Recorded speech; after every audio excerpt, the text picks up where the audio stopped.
Good evening, everyone, and welcome to tonight's event, where we are going to discuss Destined for War, I hope with a question mark connected to it. Can America and China escape Thucydides' trap? And this is the new book just about to come out from Graham Allison. My name is Arne Westad. I'm going to be the moderator tonight, and I teach here at the Kennedy School. Let me just briefly introduce the other speakers. Graham Allison, who has written this book.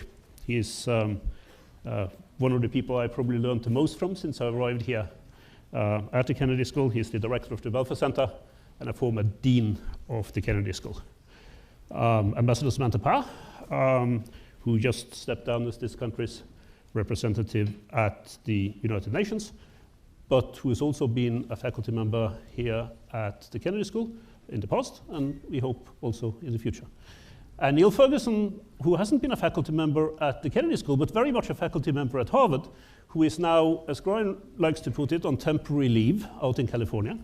But we also hope at some point to see back here very often, very frequently. So we have a stellar group of people who will be discussing this tonight. You will also have a chance to join in, as you heard. We have microphones around in the room, 2 down here and 2 upstairs. But I wanted to start first by Graham introducing the book, and then to have brief comments from Samantha and Niall.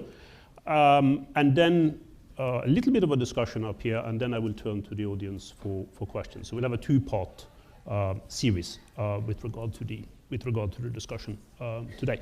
So, Graham, first of all, congratulations on the book. Looking forward to hear more about it. Oops.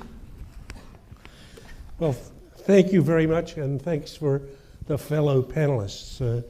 The book is finished. It's going to be published on May 30th, but you can go to Amazon now and do early orders if you're interested. And Arne asked me to take about 6 minutes to give you the kind of core of the argument, or at least interest you in the subject. And given a limited amount of time, I'm going to make 3 points. First, I'm going to offer a big idea, a concept that when one uses it can help clarify what's happening in the relationship between the US and China. Secondly, I want to introduce you to a serious thinker. I hope for most of you this is a reintroduction, but just in case, and to try to encourage you to read his book. That doesn't include any of the people here. There are many good books to read on the panel, but this fellow's been dead for quite a long time. Okay? And third, I want to give you starkly 3 facts that will help sketch for you the cardinal challenge in international affairs for the rest of your professional lives. So that leaves about 5.5 minutes left. It's going to be at a fast pace. First, what's the big idea? What's the concept which, if you use it, will help better understand what's happening in the relationship between the US and China that you see in your face every day as Xi Jinping comes to visit for the summit with Trump in a couple of weeks, or as you read or hear, China has moved ahead in this direction or that direction. So here's the concept. When a rising power threatens to displace a ruling power, alarm bells should sound. Extreme danger ahead. This is a big insight earned for us by Thucydides. And Thucydides said, famously, it was the rise of Athens and the fear that this instilled in Sparta that made war inevitable. This was the war between Athens and Sparta that basically destroyed classical Greece. So in the Thucydides trap study here at the Belfer Center, we've developed a Thucydides trap case file. And if you go to Thucydides trap case file, you can look at the file and you can look at the cases, and you're even invited to provide additional cases. In any case, in the last 500 years, which is what we've looked at, there have been 16 instances in which a rising power, threatened to displace a ruling power. This starts at the end of the 15th century early 16th century, with Spain rising to challenge Portugal, and goes down to current events, where in the post-Cold War period, Germany has emerged as the dominant power in Europe, with whatever consequences it has had for France and for Britain. So in 12 of these cases, the outcome was war. In 4 of the cases, the outcome was not war. If you want to think about the cases of war, think back 100 years ago today. What was happening? So there was a rise of Germany. There was the fear that this instilled in Britain. This was the major factor producing World War I in 1914. This was a conflagration that became so devastating that historians were required to think of a whole new category. So they called it World War. That's why it's called World War I. And actually, if you go back 100 years ago today in the US, what was going on? There'd just been an election in 1916. Woodrow Wilson had been reelected. What was the principal platform for his reelection? He kept us out of war, and he'll keep us out of war. So he was still struggling to stay out of the war as late as today, though by the 6th of April, 1917, the US was in the thick of it. So that's the big idea. The serious thinker. So the first thing is, how do you pronounce this fellow's name?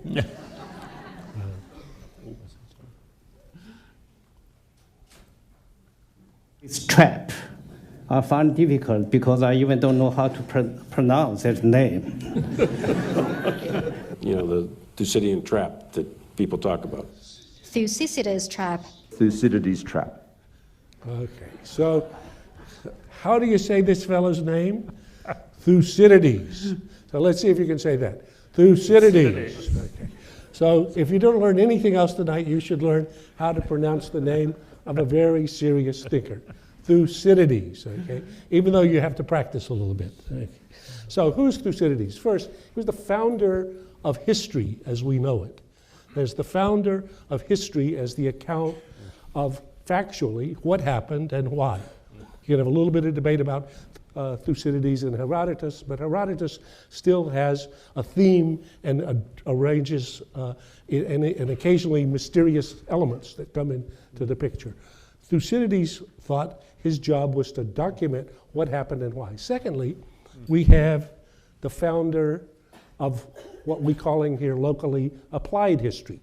So applied history is the explicit attempt to clarify current challenges by reflecting on and examining the historical record, particularly precedents and analogs. The foundation of this was a book by 2 great Kennedy School professors, Ernest May and Dick Neustadt, and a book called Thinking in Time, that again you can buy and read. It's a great read today. In any case, Niall and Arne and myself, Fred Logeville and a number of others here have been trying to revive applied history.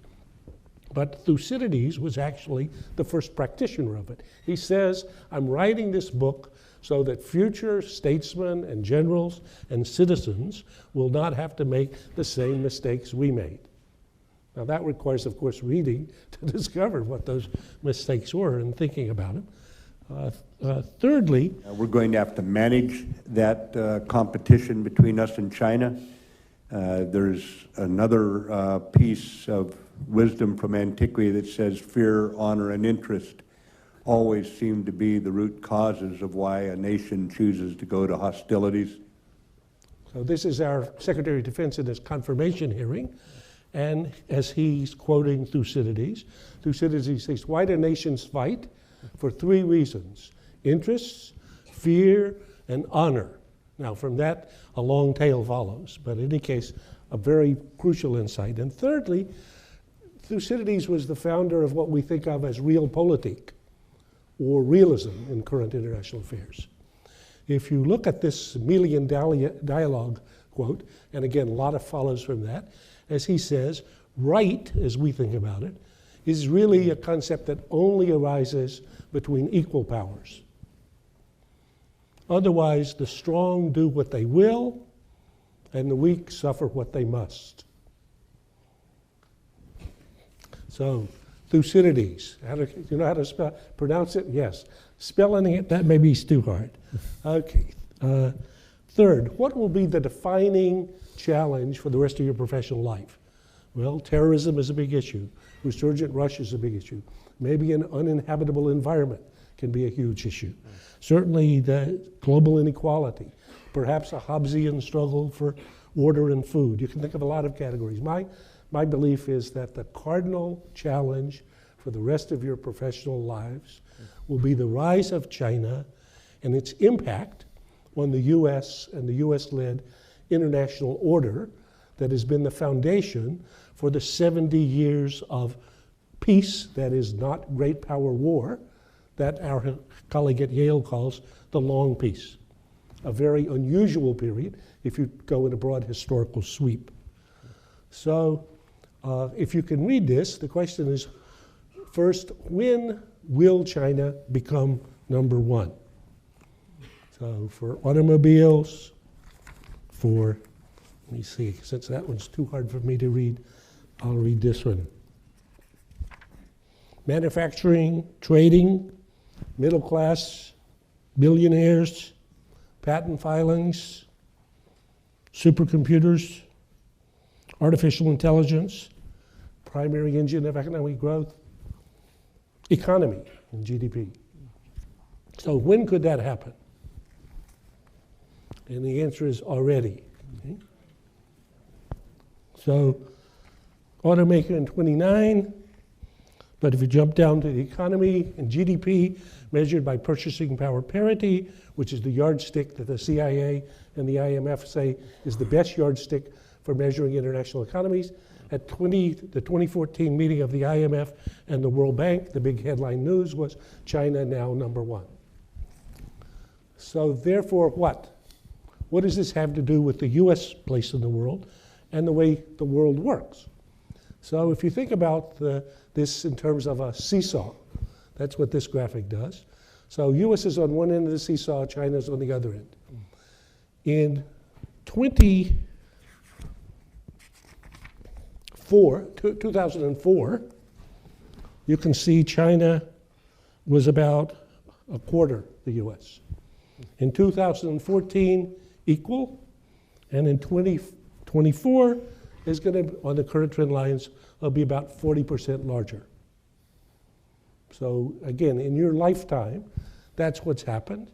And the US has been having an argument about a pivot to Asia, in which we talk about whether we put more weight on our left foot, which is the Middle East, where we've been entangled, or our right foot, which is Asia. But all the while, the seesaw just seems to be moving to the point that our feet are not on the ground. So finally, our China's leader series about displacing the US as the predominant power in Asia in the foreseeable future. If you're talking to Xi Jinping, when he's talking privately, does he say, that's what we're doing? The world's best China watcher was Lee Kuan Yew. I asked him this question back in 2013. Most people, when you ask them this question, especially China specialists, say, oh, on the one hand, on the other, it's complicated. He says, of course. Why not? Who could believe otherwise? How could they not aspire to be number one in Asia in the foreseeable future and in time in the world? So to conclude, the question of, well, how is this going to work out? And the answer is, I would like to say, read my book and you'll understand the answer. That would be false and incorrect.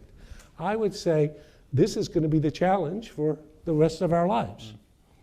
And the question is whether will we follow business as usual? And if we do, I think we'll get history as usual.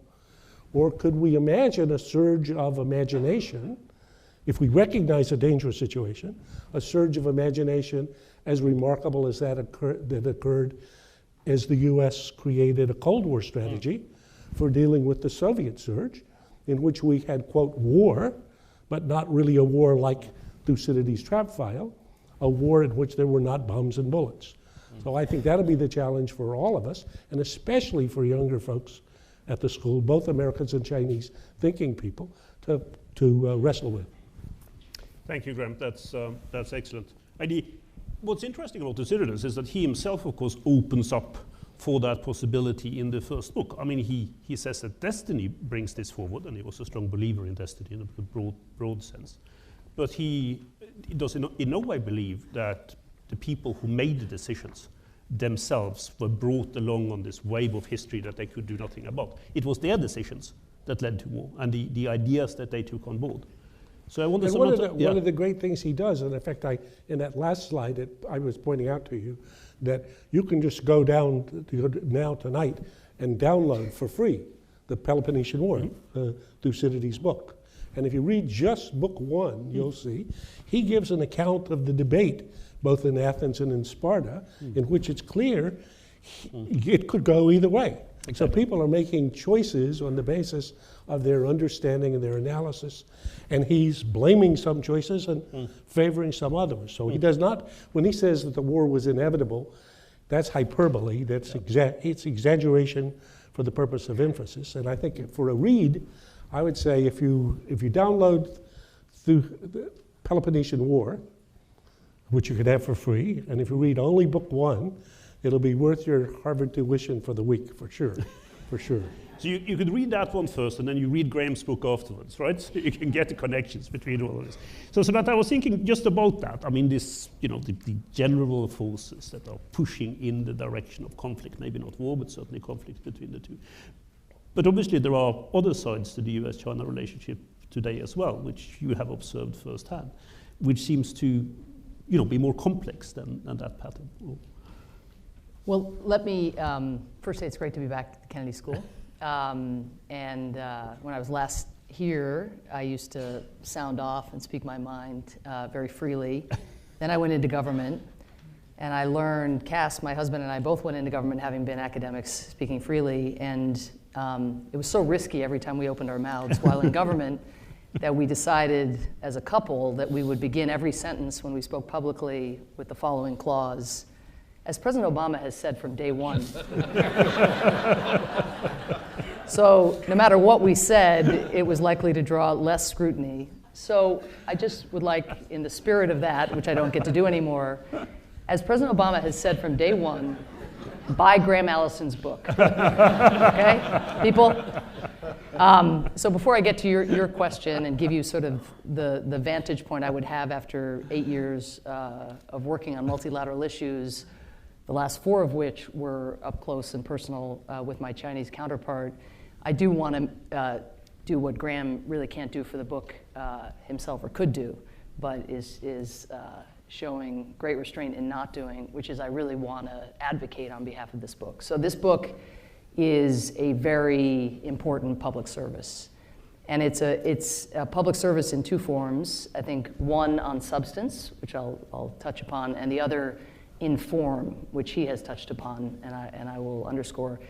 On substance, it's just a public service, frankly, to have in one place the qualitative and quantitative analysis of what is happening in the geopolitical system with China's rise.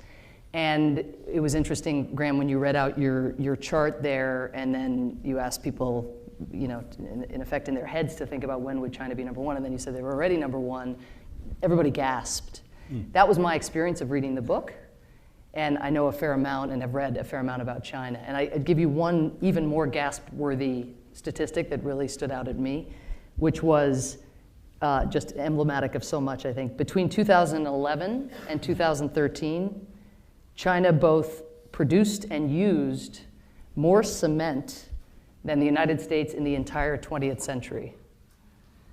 So every page in this book has little factoids like that where you're like, whoa. I mean, that's whoa-worthy. And so that's its own service. I think then what you've heard here, and fundamentally the thesis of the book, drawing on not only the Athens-Sparta conflict, but these other cases where a rising power challenged a ruling power, and looking structurally at as Graham put it in the book, the discombobulation that is inevitably going to cause the status quo power, the power that is benefiting most from the status quo. And I think you put it, transitional friction right, which is the sort of optimistic way one can imagine. In the cases that didn't turn into conflict, it proved to be friction that didn't produce conflict, but nonetheless, these are gravitational pulls that have to be managed as a structural matter. But what I think makes Graham also unique in writing a book like this is he has served our country in the government, and ever since he left government has been in constant contact with policymakers. So what you also get in the book is a combination of this, analytic backdrop, the historical sweep, and lessons from history, but also an operational understanding of the limits to which policymakers are actually bringing this kind of history and this kind of structural and tactical understanding to bear. And it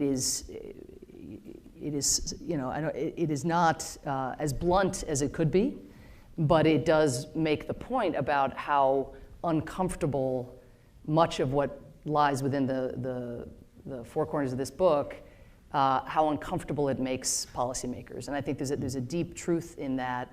I mean, nobody wants to grapple with any conception of the sunsetting of their influence or their power in the world.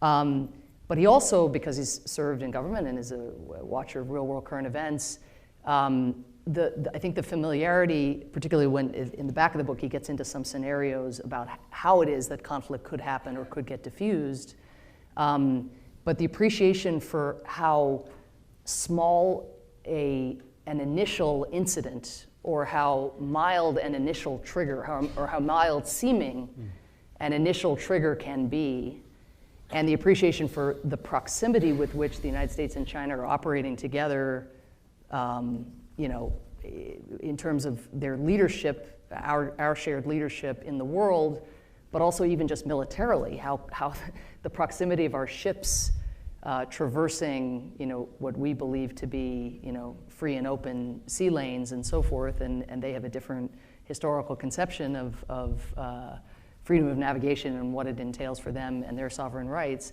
But that proximity and the risk of an accident or something small that turns big in a hurry, I think that, again, sort of cautionary cloud, if you will, that you will carry with you as you go forward only underscores, I think, the urgency of the point that Graham made in closing, which was how we have got to wrap our minds around this. And I think this is a great foundation, but it sets us forth to do more strategizing. And on that score, in terms of form, because that's on substance, I think what the book is and what I think the effort that Niall and Graham and others are making, and that I certainly would support in every fiber of my being, but history is not present enough in senior decision-making discussions.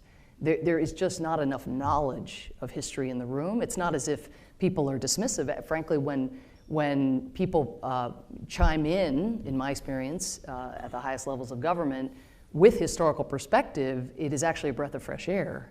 But for whatever reason, what has been adaptive in how people ascend in their career trajectories does not appear to have been, a CV like Niall's. It is, again, a different kind of backdrop. So I think it's going to take more than it's going to take historians and students of history. You don't need to be a professional historian to bring history to bear. Being more energetic in projecting forward their perspectives, but it's also going to take more thinking at the highest levels of government about how to seed this and incentivize it. If I may briefly, because Graham really should be doing all the talking tonight here, but just to speak about the rise of China from the standpoint of having worked with them so closely, as you asked. It's curious, actually, at the United Nations, because China, if you read this book and you look at the trend lines, the fact of the matter is the United States was the primary architect of the structures, the post-World War II institutions that I think the book argues, rightly, we also are primary beneficiaries of. And there's a kind of stated and implied thrust to this that China's going to want to renegotiate the rules in the international system once all the trend lines that you've described the gaps between them and us on the economic front become more great. One doesn't really see that yet. Indeed, I would say that China, there's the famous expression of hide your capabilities and bide your time. I think we are only, in my last year in New York, out of 4 years, only then did I really start to see China asserting itself outside its narrow sphere of North Korea, Burma to some extent, certainly anything Taiwan related. I mean, really using its leverage to ensure that the citizens of Taiwan, did not have full access to the UN and so forth. I mean, the core neighborhood issues and primal issues for China drove them. But what also started to happen is within this system that, on Graham's telling, over time they should want to reshape, and the rules that they should want to rewrite, they really started to embed themselves more and more within the UN structures. And the best and least heralded example of this is peacekeeping, where they went from being a non-factor a decade ago to now having nearly 3,000 troops active in peacekeeping missions around the world, including infantry for the first time, which has just happened in the last couple of years. They just last summer took their first ever casualties in UN peacekeeping. And that raises a really important question about when China is in the world, and this is true in the economic development sector already, how are they in the world? Are they in the world bunkered and insular and inward-looking and superior? Or are they out and about doing the bidding of the UN principles as we traditionally have understood them? In taking casualties, their instinct, I think, has been to bunker down. But President Xi has also made an announcement that they're, in addition to the nearly 3,000 that they have active in some of the world's most dangerous places, they're also going to create an 8,000 man and woman maybe rapid reaction force, which they announced 2 years ago, and the UN is in negotiations with them to create that. Now, if that is neither rapid, if that exists as a rapid reaction force and doesn't deploy rapidly and doesn't use force, it's not going to fit the bill. But I think it's an example, a sort of, at least I don't want to call it a trend, because right now they're still in the hide your capabilities and bide your time, I think, framework within the UN, coming out of it slowly. But so far, you have not seen China seek to rewrite the rules of the road as they have evolved. But peacekeeping is a good example of a cutting-edge field where if they were to deploy that 8,000 along with their 3,000, they would be the #1 peacekeeping force in the world. They are now the #2 donor to UN peacekeeping. Of the P5, the veto holders, we're constantly creating peacekeeping missions, changing mandates, trying to respond to issues on the ground. They're the one now who get to say to the other members of the Security Council, what do these other countries know? Like, we're actually there in South Sudan. We're there in Mali. Listen to us as to how that mandate should be rewritten. So if they end up going in a more traditional and more conservative and less active direction, that's going to have a major impact on the extent to which civilians get protected in the world. Very last point, because there's lots to say about China at the UN, but I did want to move away from that and just note that the most chilling part of this book is the close, where Graham reflects on domestic politics in both countries, the brittleness, although I think you're because you know the American system and our foibles and flaws and trends right now so much better. I think that reads as an even more chilling dimension to this, this encounter, this historical encounter between these two countries.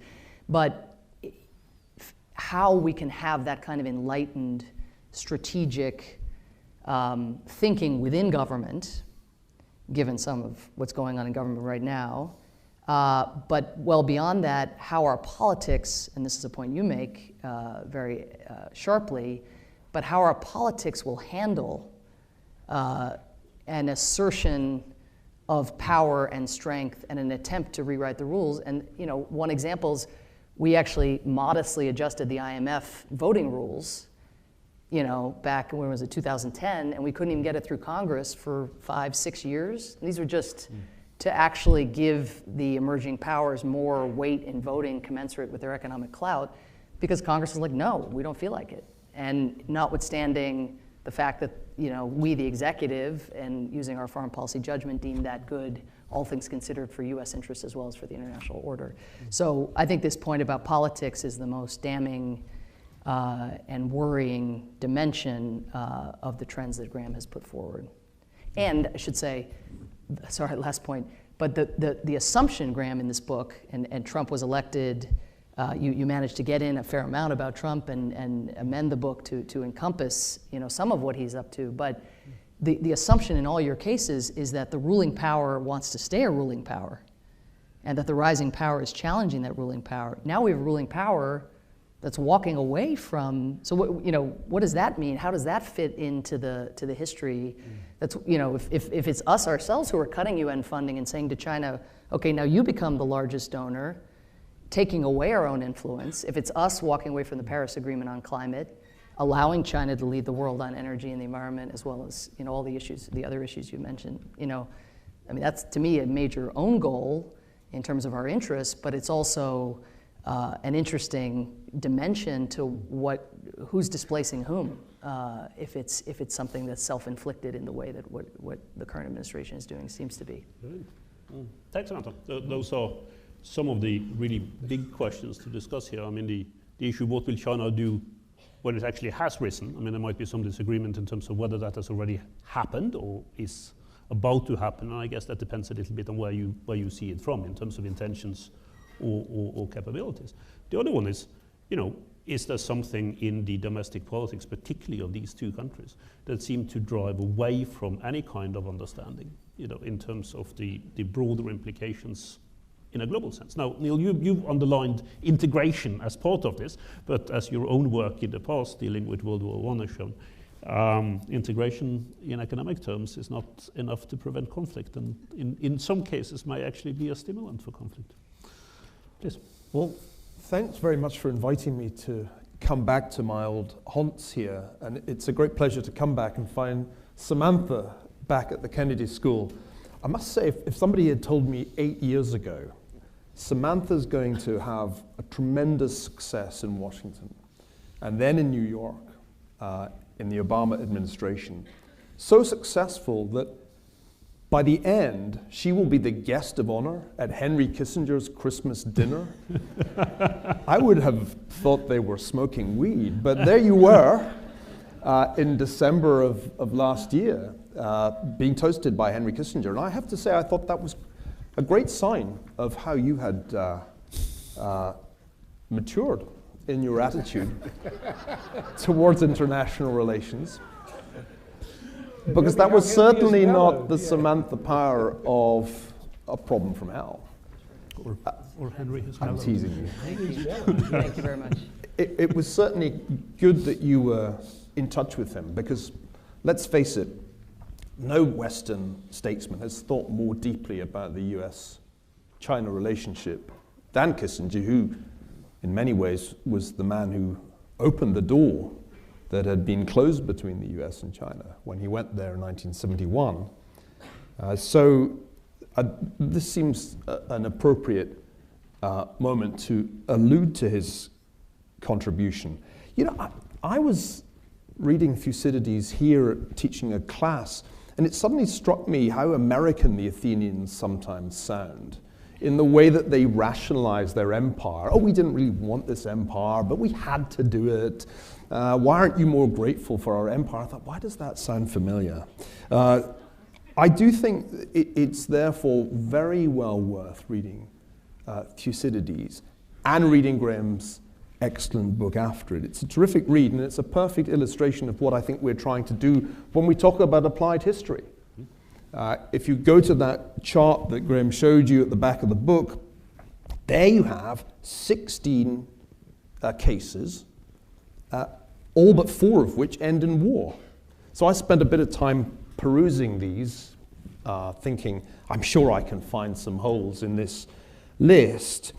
But let me focus on the 4 exceptions, because I think they'll help us think about what might be the options today for the US and China if they're going to avoid the Thucydides trap. So you've got Spain and Portugal in the 15th century, the UK and the US in the early 20th century, the US and the Soviet Union in the Cold War, and then the UK, France, and everybody else, and Germany in the period of the late 20th century. And these are the 4 cases that Graham suggests didn't lead to war, since all the others did. Maybe we should focus on those.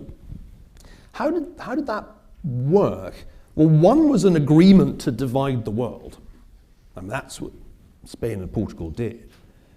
One was a sort of tacit agreement to cooperate, which is really how the US and the UK managed the rise of the US. The Cold War, which was pretty hot in the Third World, but stayed cold in the developed world, stayed cold because of deterrence. And then the final case, which is Western Europe, conflict was resolved through integration. Now, I'm not sure just how many, if any, of those models are applicable to the US-China case today. I agree with you, Graham. There is certainly some truth in the argument that they're on collision course, which I think is your central theme. I don't think there's ever been a rise in economic terms as rapid as China's.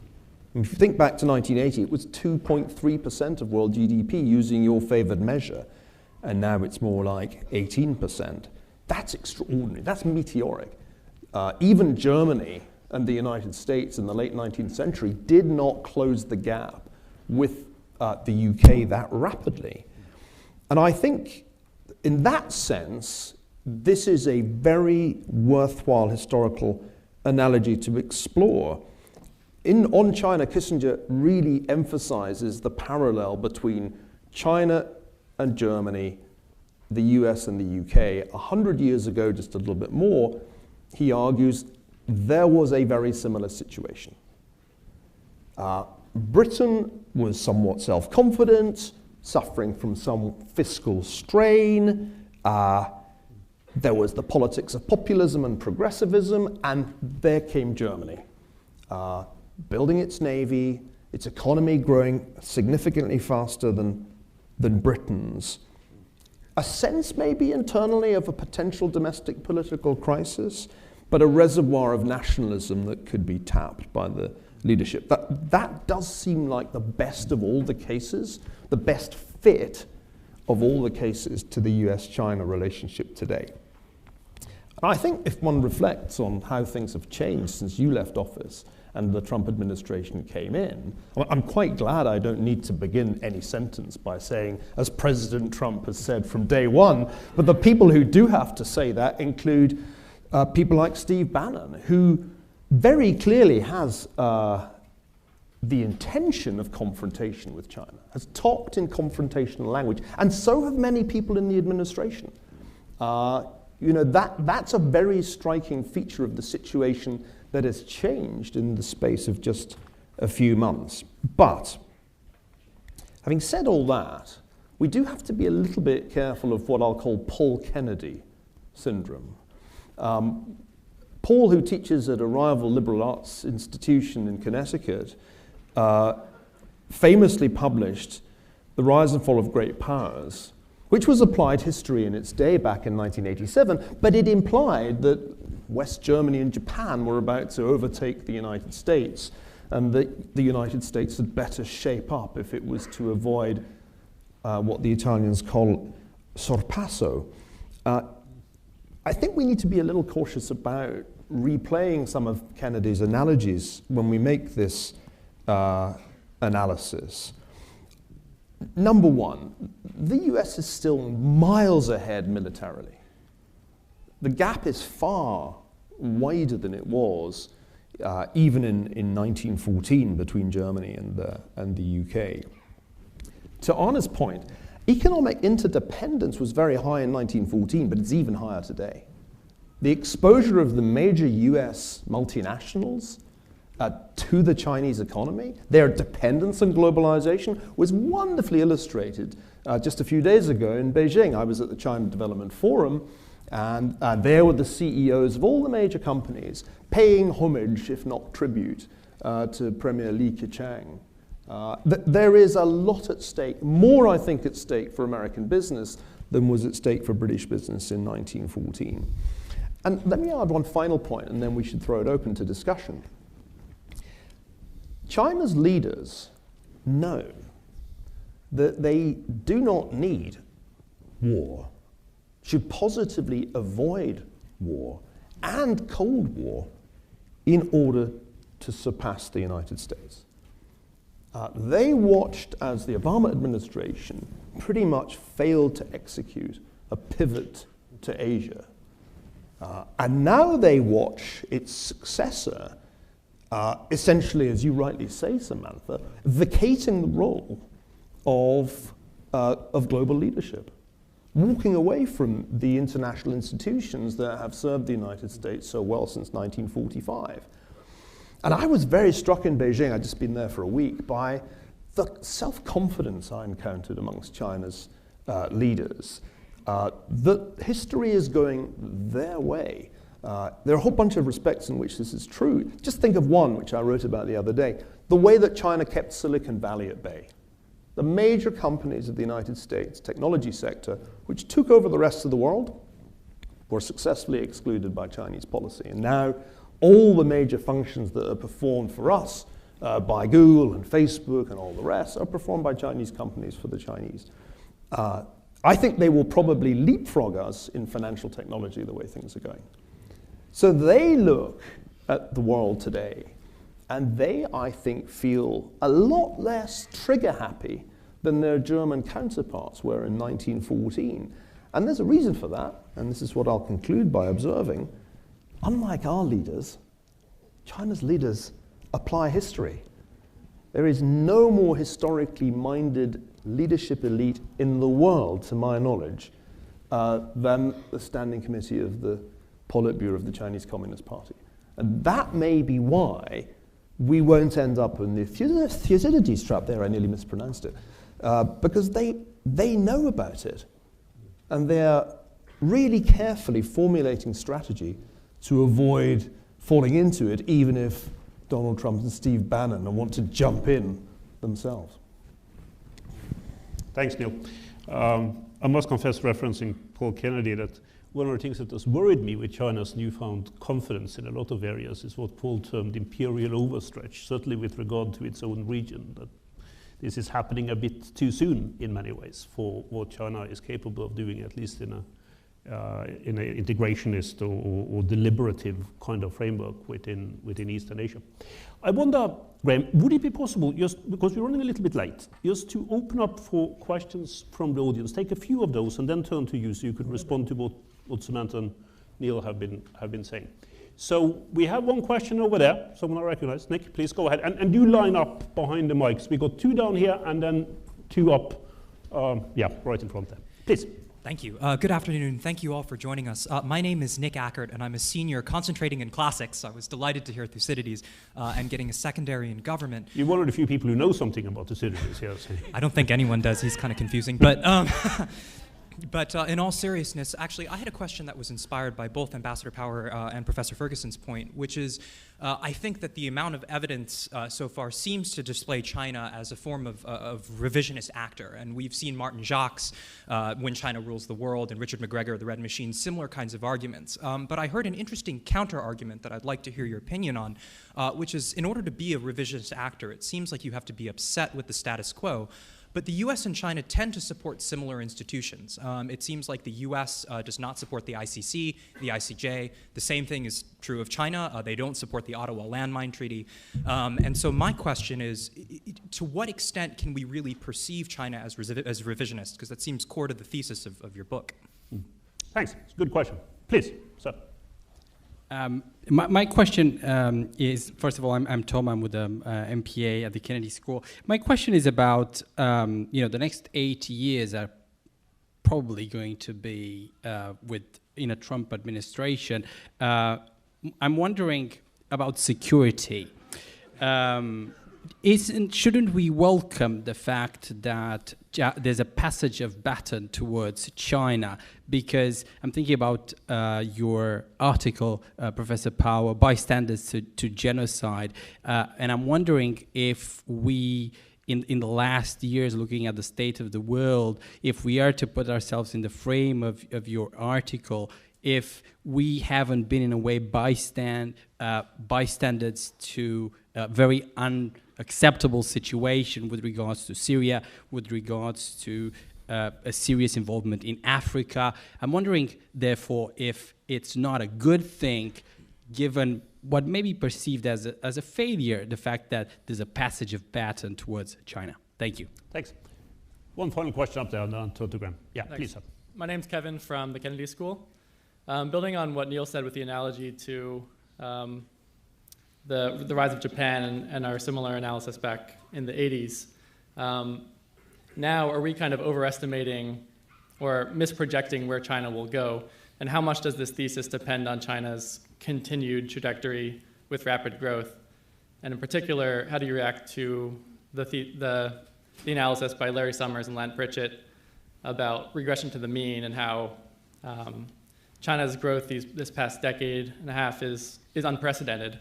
Should we continue to expect that, or is it just an anomaly that's going to disappear? Okay, thank you. Graham, I turn to you then. We're going to take a few more questions and then bring Samantha and Niall back into it. Given the time, I'll try to be quick on the question of what has happened to date. I think the main point is we haven't yet had time to be astonished. So if you just look at what has happened over the last 30 years, basically every 2 years, China's increment of growth is bigger than the economy of India. So that was 2 years ago, and 2 years ago, and 2 years ago, but we talk about India and China as competitors. So I think we haven't recognized what has happened. That's point one. Point two, is this going to continue? Will trend lines continue? The answer is, of course they won't. But the question, when will they change?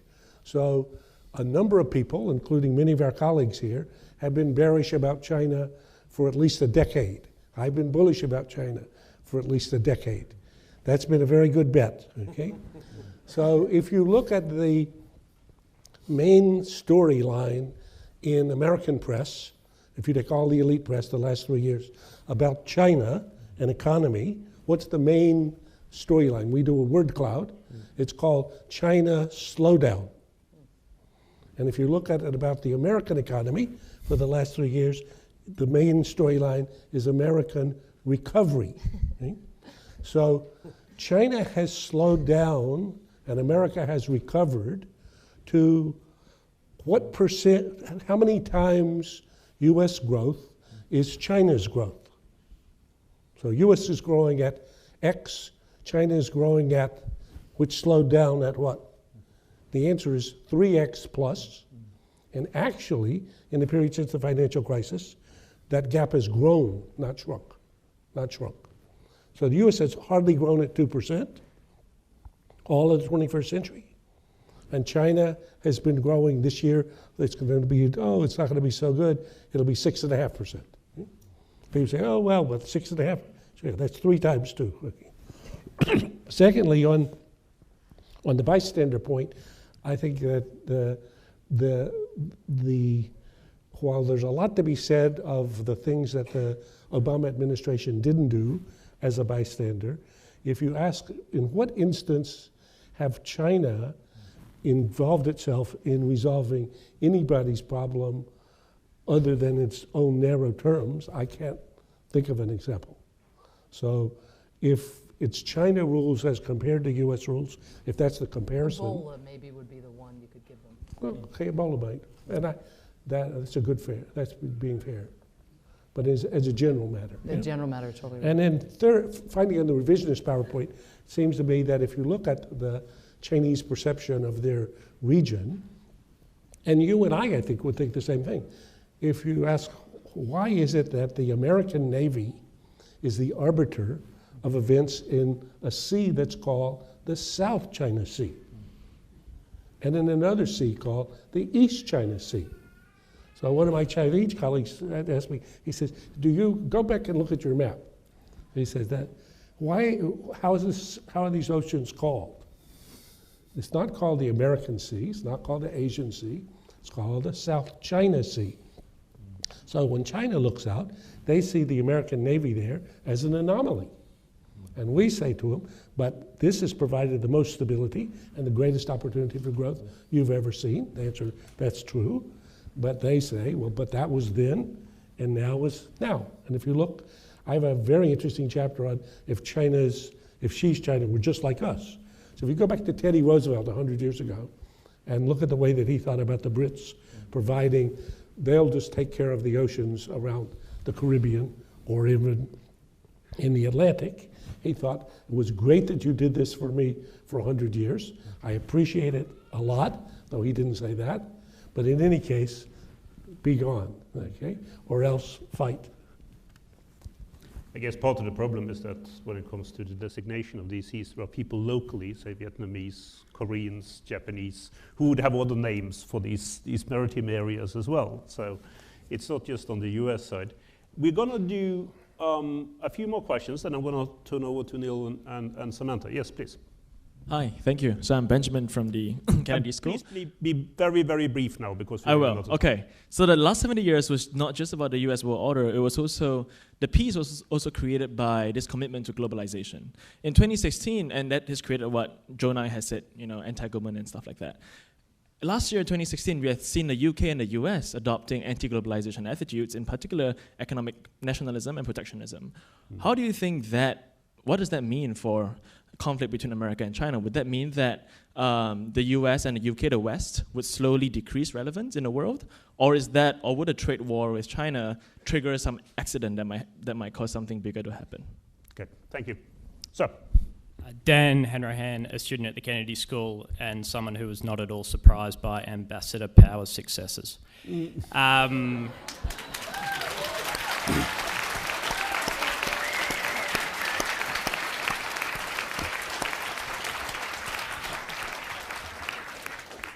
A lot of American allies in Asia, such as Australia, are increasingly becoming economically integrated into China. How should they manage the Thucydides trap?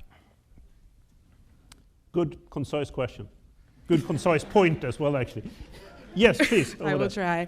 My name is Naima Green. I'm a PhD student here and a former Kennedy School student. I've got a question for both Professor Allison and Ambassador Power, and it has to do with norms. So you talked a little bit about how China's rise has affected or not affected the international system structurally, but what does the rise of China mean for norms, like norms of governance, norms of human rights? Some have said that as they've gotten more integrated into the United Nations, they've actually become more socialized towards Western values, but I wonder what's going to happen as they get more powerful. A very good question. Yes, please. Hi, my name is Ali Wine. I'm a second-year MPP student here, and there was a chart that appeared earlier in the PowerPoint presentation showing different metrics by which China has eclipsed the United States, but I still suspect that most people wouldn't call China the world's preeminent power. So if and when China becomes number one, however we define it, what should we be looking for? What would be the characteristics of an international system or US-China relations in which China has indeed become the world's preeminent power? How do we see it when it's happened? Or has it already happened? Steve, how do you... Steve Kelman, on the Kennedy School faculty. How should we interpret the fact that the senior Chinese leadership constantly says they do not believe in the Thucydides trap, and that China and the US have far more in common than it separates them? Maybe I could do this in reverse order. So start with you, Niall, and then do Samantha, and Graham as well, if you wanted to. Yeah. But I didn't say I was surprised by Samantha's success. I was surprised by her friendship with Henry Kissinger.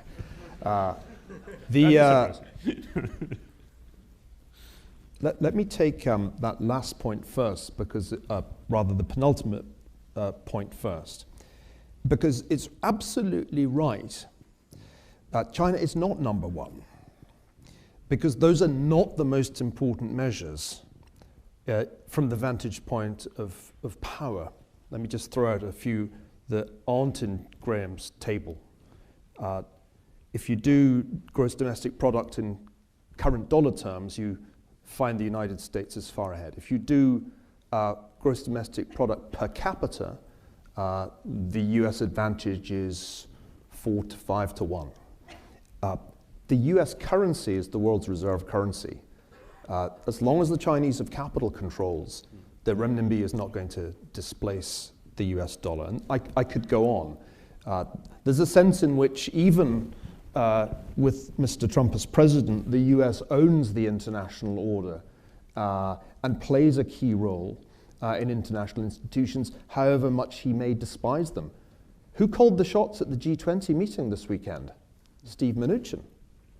When he said we're not putting free trade in the communique, guess what happened? So I think we need to recognize that we are still quite some way away from a sorpasso that would put China in a position of being the preeminent power. And above all, in military terms, it is still far behind. One of the first questions asked if we should think of China and the United States as being in some measure similar in their attitudes towards the international order. Your question about revisionist powers and Martin Jakes' book, I think that's a good insight. In many ways, with their insistence on national sovereignty, the United States and China have much in common. They have, I think, a potential for closer collaboration. When Kissinger has written about co-evolution, I think he's driving at this point. And late last year, after the election result, he and I collaborated on a piece that was published in the American Interest, arguing that the logical thing for a Trump administration to do would in fact be to pursue closer relations with China, rather than to play hardball in the way that Steve Bannon recommends. And I still think that's an option on the table. Because when you think, just to turn to the Syrian question for a minute, when you think about Middle Eastern stability, the Chinese have an increasing interest in that, not least because they are becoming the most important importer of fossil fuels from the Middle Eastern region. The real pivot that would make strategic sense would be one in which the Chinese were obliged to pivot to the Middle East and make even more of a contribution than they've begun to make in stabilizing the region. I remember Martin Dempsey coming here when he was chairman of the Joint Chiefs and said, do we even have a strategy? Is our strategy just trying to hang on? And I said, look, the only thing that makes any sense is to try and get the Chinese to own a proportionate stake in the international order that they benefit from, because in many ways they're free riders as long as we're providing what passes for stability in the region. Somebody asked, and I forget who it was, are we actually in danger of overestimating China? Now, this is a really, really important point. Imagine the scene. It's, I think, Saturday, and we're in a hutong in Beijing. Me, Michael Pettis, Larry Summers, and Martin Wolf, with about 30 of Michael Pettis' students, debating precisely to this point. Michael is somebody who's argued for ages that China's just bound to come to a grinding halt eventually, not to suffer a massive crisis, but to slow down because of the sheer arithmetic of rising debt and slowing growth. And so we spent a good 2 hours debating this point. It's absolutely the case that China has achieved its most recent period of growth with a rising burden of debt. And there's a certain irony here. Once upon a time, China and America looked like economic opposites. 10 years ago, when I first published an article about Chimerica, I joked that it was a kind of marriage of opposites, because one did the exporting, the other did the importing. One did the saving, and the other did the spending, and so on. They have grown alike, like some married couples. It was either divorce or convergence. They chose convergence. And now what is the Chinese economic growth model? Rising burdens of debt, shadow banking, real estate bubbles. Is this sounding at all familiar to you, Americans?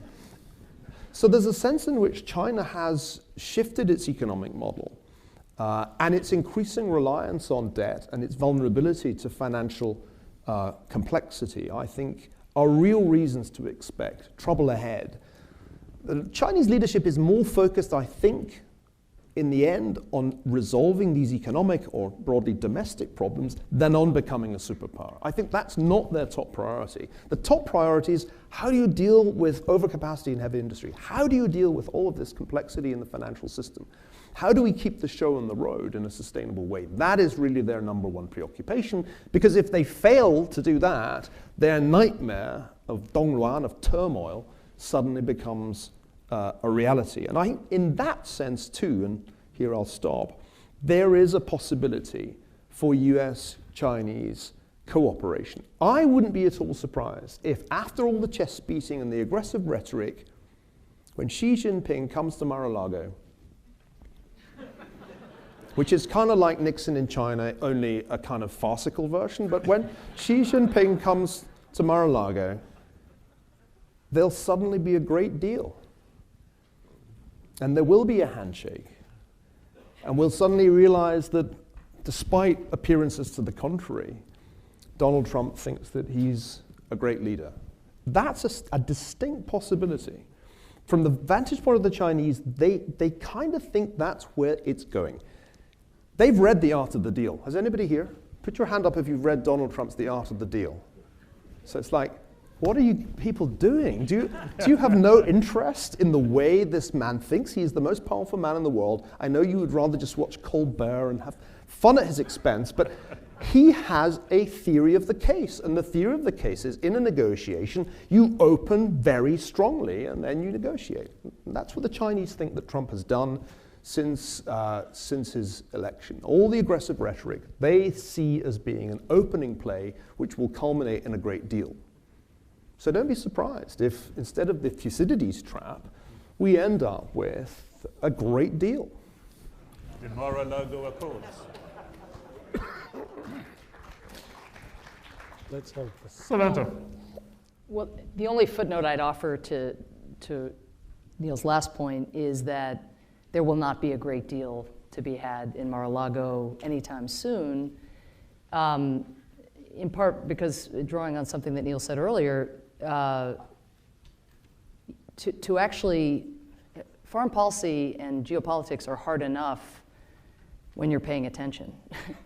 You know, when you're steeped in the details and when you have the discipline to pull back and think longer term, when you study history and know tact. I mean, it's really hard, but they cannot be ripe to take advantage of some of the structural forces in the world that actually do push us together, pull us together. They will not be ripe to take advantage of those opportunities until they value knowledge and professionalism, period. So that's on that. On the larger, a set of questions, one of which has been touched on by Graham, but to dwell on a little bit. First, there was a great question, I thought, about are we more alike than we think within international institutions? You know, is China as revisionist? I mean, I was sort of trying to get at that a little bit also in my opening comments. And the ICC landmines were invoked. I think we do have a powerful attachment to sovereignty, culturally, almost theologically, and we have that in common. We, you know, even though, you know, a lot of the statistics that Graham brings forth and that we know about China, you know, in the post-World War II period or pre-1980 or pre-21st century, you know, they're not in the game. They were grandfathered in within the UN, right, after World War II. They got the veto. Not this China, but subsequently this China, but nonetheless, a China got grandfathered in. And so they are the beneficiaries of the same rules of the road, sort of, you know, almost as if someone were taking a snapshot of the power dynamics today. Now, that doesn't mean the rules, that all the rules are rules that they would have written, needless to say. But that veto is a very powerful thing. And they have had it for some time. They have used it relatively sparingly. It has been disappointing, frankly, to see the kind of mimicry that has characterized, I think, their policies towards Syria and Ukraine. There's been some divergence with Russia, but not as much, given China's attention to sovereignty and to territorial integrity. There was a period where it looked as though they would break with Russia on that, and in the end, you know, ended up just falling back into again, relative deference. But I think what's the best example of the premise behind the very good question is China's violent opposition, not yet actually violent, but vehement opposition to Security Council reform. I mean, they are the most conservative. I mean, they will throw their bodies in the tracks to prevent the Security Council from being, quote, modernized. And of course, that has less to do with the abstract idea of whether rules should be renegotiated, much more to do with Japan and India.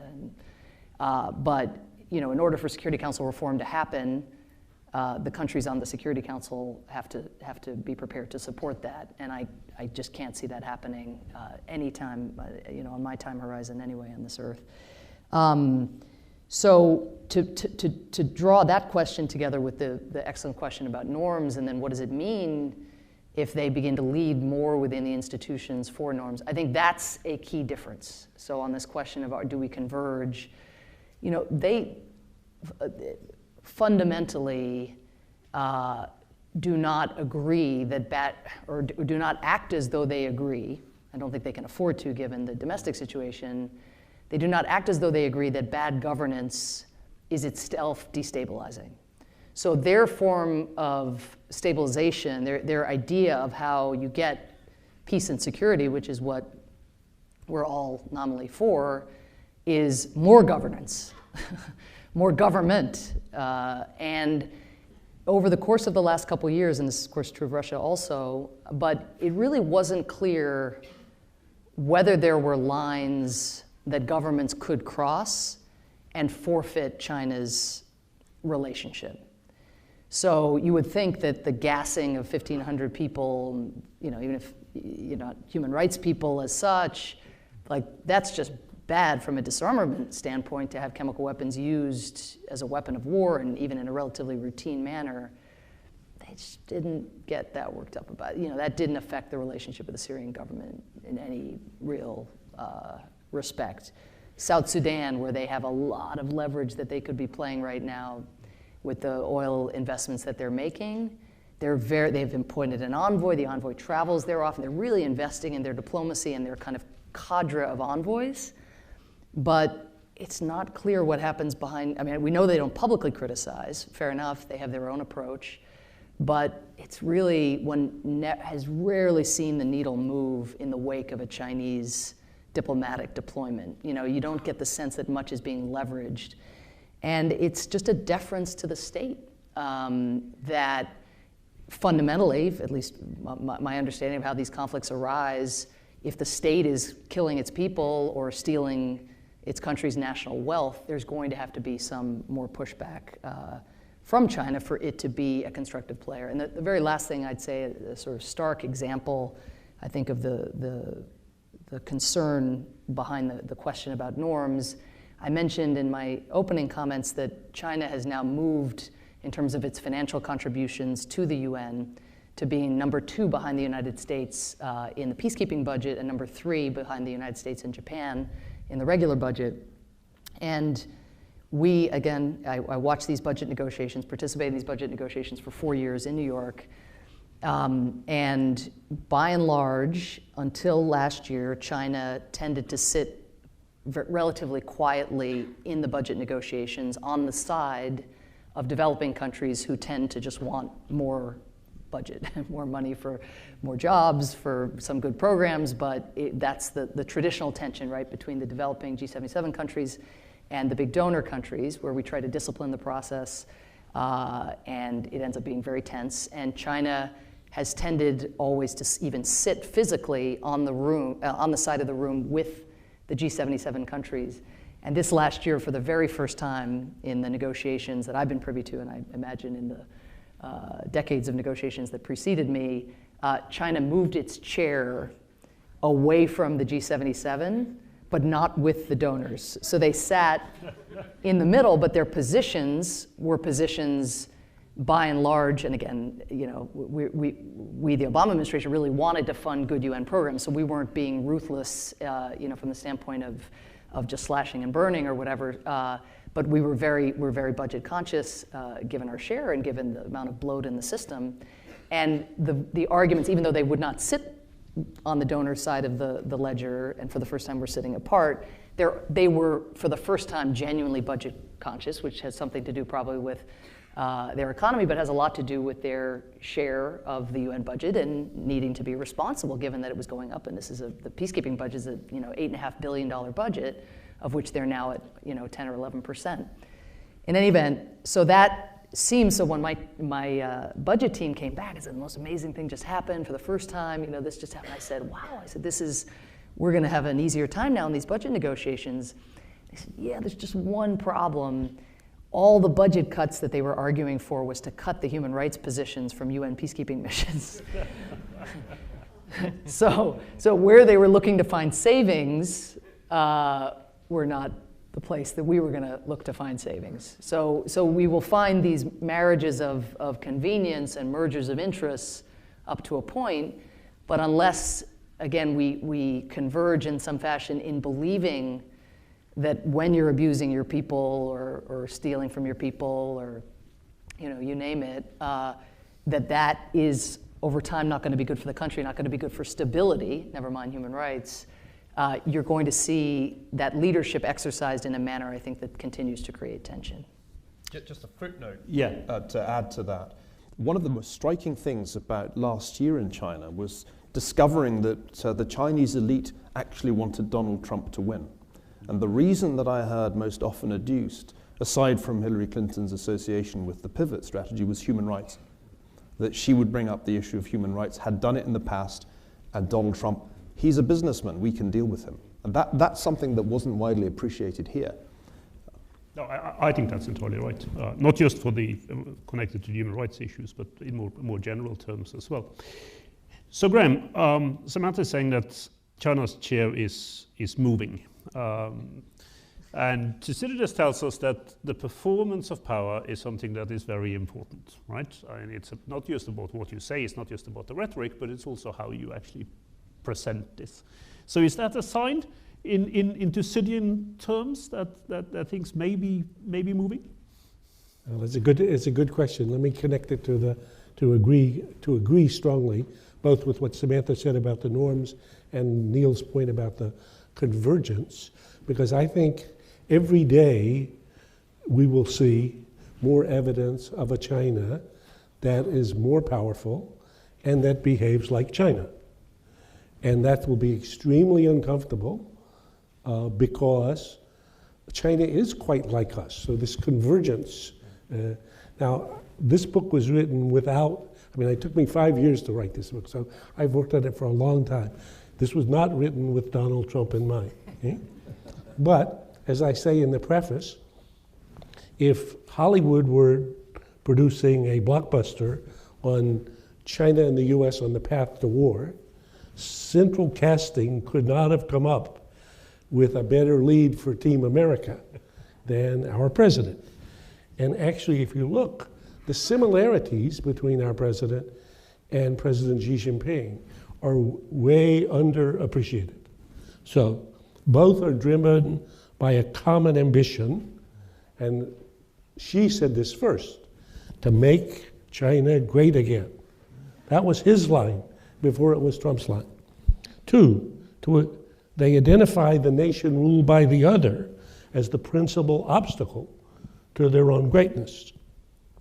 3, they take pride in their own unique leadership capabilities.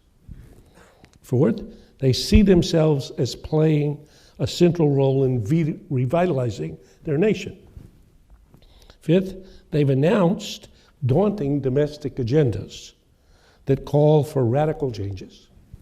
And finally, they've fired up populist nationalism support to, quote, drain the swamp. Again, in Chinese, they have their own version of that, of corruption at home and confront attempts by each other to thwart their nation's historic mission. So I think Thucydides would say, I'm sitting on the edge of my chair watching this development. I don't take away from this any fatalism or pessimism. The purpose of the book is not to forecast some catastrophic future, but as the line would say, to prevent it. The proposition that in 4 of the cases, This didn't turn out badly, as Neil reminded us, means that if we were smart enough to look at those cases and look at the other cases and look at the situation and look at our interests, the interests of the parties, if they should find themselves at war, no one after the fact would think this was a good idea. It reminds me hugely, and I'll just stop with this one, of World War I. At the end of World War I, how did that work out? So the Austro-Hungarian emperor, gone. Empire dissolved. Kaiser, gone.